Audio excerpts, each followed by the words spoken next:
Welcome back to the era of everyone into season 2 of the Snapdragon Mobile Open Clash of Clans here in the North America region. I'm Erikuh and I'll be your host for today.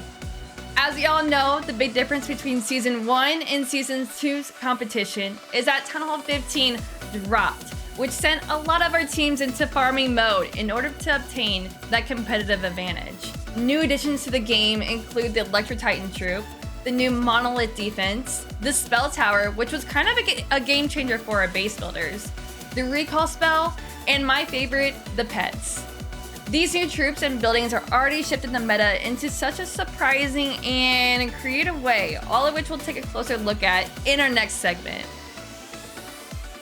So this year we have a familiar face and some new digs as the fuzziest team around. Fuzzy Wuzzy Wuzzy from Season 1 has now transformed into a Aphelion Nebula, and they brought along a spiffy new look with a beefy looking roster. Are they god tier? We'll just have to wait and see. As for the other teams, we are also closely watching returning heavyweights from last season, such as Chazmac Gaming, the #1 NA, Warren Glory, and Empire Gaming. All of these teams had roster changes as well, so the field is deep, and it's going to be exciting to see who comes out on top or which team was nerfed during the Town Hall 15 update. The battlefield has been a bit more balanced these days, and 3 stars have just become very rare indeed. We're starting off with Mara Jade from the best DOC's attack against Halo Blade 27's base. If you notice on this base near the Town Hall, the builders have set up a new spell tower containing an invisibility spell that will eventually hide Halo's Town Hall from any troops trying to knock it down. So coming in with a line of E-Drax, we have Mara Jade full sending her blimp towards the Town Hall.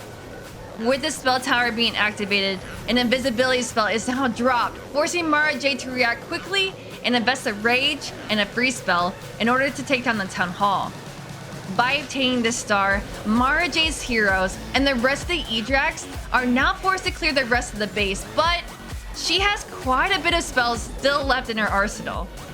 With her heroes still alive at the end of the attack, and with the south side deployment of the RC and her new pet Diggy, Mara Jade clutches up this triple over Aphelion Nebula with plenty of seconds to spare. So it looks like here we have Agent 33's anti-2-star base that has a Town Hall placed right in the center. A lot of the players, including myself, despise attacking these types of bases because they are designed to be difficult for players to get a safe 2-star on.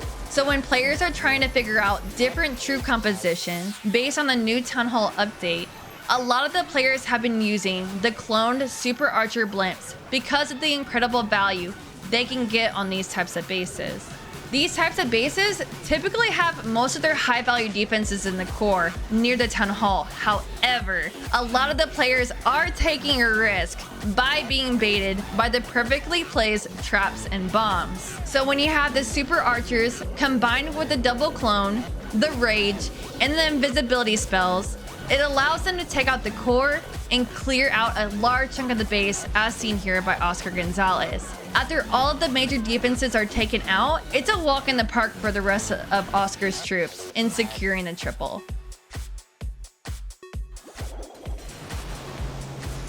Crazy enough, if deployed correctly, Lalo can still be strong when it comes to Town Hall 15, and Peivu has been tripling a fair amount with the different variations.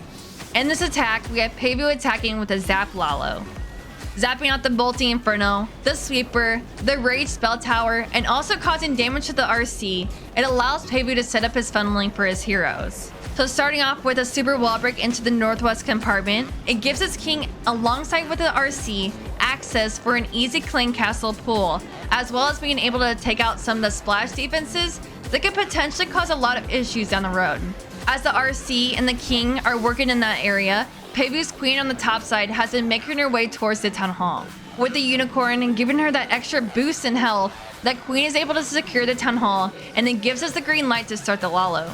With the perfect pathing in place, the loons are then deployed towards the core of the base, and the Stone Slammer is placed on the outside to push the loons towards a monolith and also the scatter shot.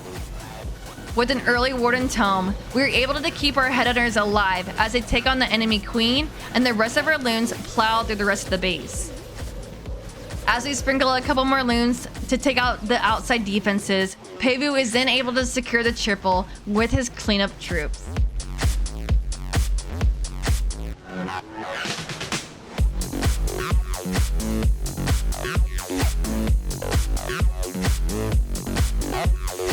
"12 witches, 6 lightning spells, and 1 earthquake spell."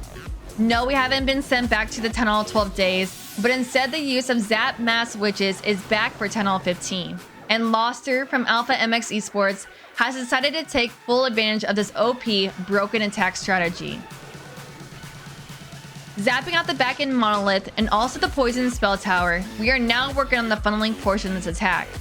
Using a few loons to cut out a small portion of the 6 o'clock side, we now begin to full send most of our army composition. We drop a golem to take on most of the firepower from the defenses. We drop the witches, the queen, and then the warden to start the spam towards the main core of the base. As the troops are funneling through the south side and the witches are creating a bunch of skeletons, or Larrys as we call them, we drop the king on the outside to make his way towards the 9 o'clock side. With our troops taking quite a bit of damage, we hurry up and drop our blimp, and we also pop our warden as well. This allowed Loster's safe blimp to make it to the town hall, as well as help keep his witches alive, as both scatter shots started firing off. Once the town hall was dropped and the RC was placed to distract the outstanding splash defenses, this is where the magic happens, and where a lot of the clashers talk about spamming their troops and turning off the game.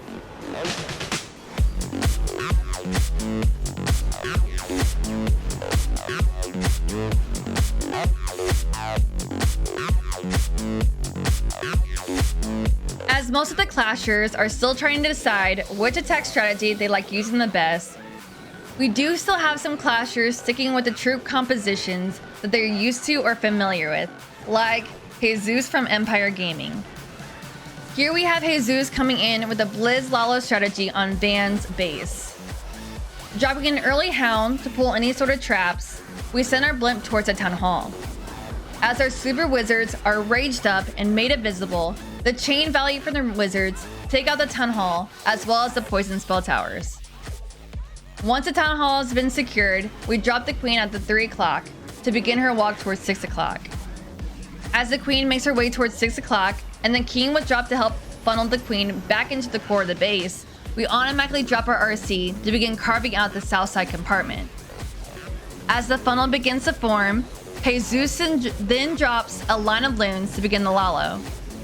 Slowly but surely, the calculated placement of loons and the perfectly timed warden begin picking off the defenses one by one. This allowed Jesus to finish his attack with a couple of swag spells. Well, that wraps up Ladder 1 as War and Glory moves on to the challenge. The rest of the teams will have to battle it out for the remaining invites. You'll just have to find out during the Open Finals, which is this Saturday, November 19th at 4:30 p.m. Pacific Standard Time. Alright everyone, if you're digging our content and you don't want to miss out on a moment, give us a like and hit the subscribe button below. But also make sure you ring that bell to be notified the second a new video drops.